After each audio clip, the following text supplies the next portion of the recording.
Still many unanswered questions over this devastating blast.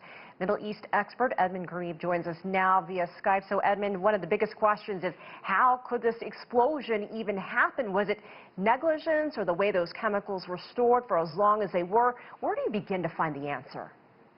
Really, this is a very important question. What did they do? I mean, why is it that they didn't deal with these chemicals? A friend today sent me a document going back to 2014 of a letter sent by the head of the Port Authority to the judge who was dealing with the case, asking that the responsible authorities either sell or remove this ammonium nitrate material from the port, because he said unless we do that, there could be an accident, that as long as they are there, there is a danger to the people who are working here and to the port itself. And this was over 6 years ago. So this is a clear sign of negligence and mismanagement. But, of course, we still don't know what is the real cause. There were two explosions.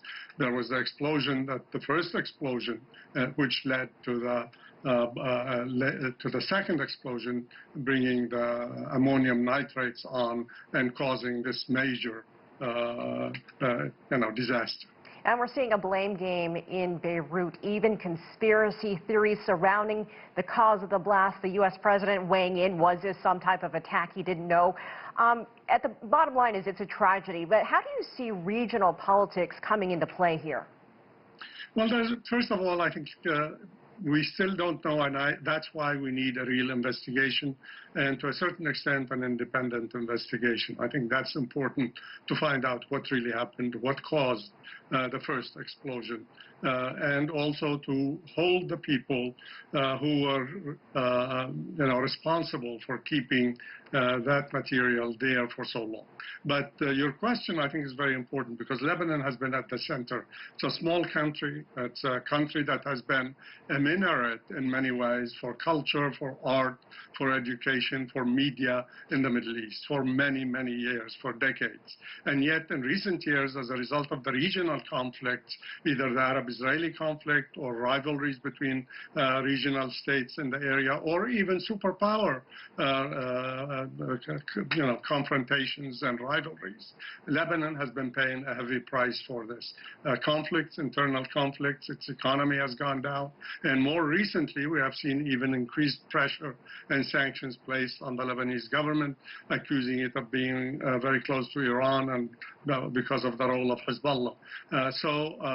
We have seen, as a result of that, hyperinflation. The Lebanese lira lost its value. We've seen an economic collapse. People are committing suicide, people dying on the streets. And then we had the COVID-19 and its impact, and now we have this disaster, which is unprecedented.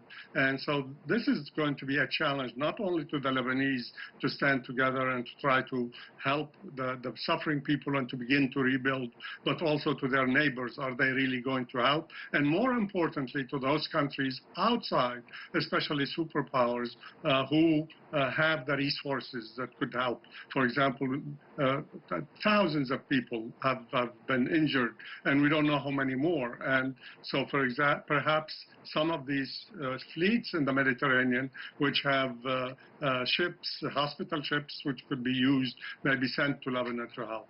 Lebanon's wheat has been, silos were destroyed, and there's enough wheat for, some people have said for 1 month, some have said for 2 months. So food is very, very important. Lebanon, on top of everything else, has the of refugees per capita than any other country in the world. There's about just the Syrian refugees alone, there's about 1.25 million refugees.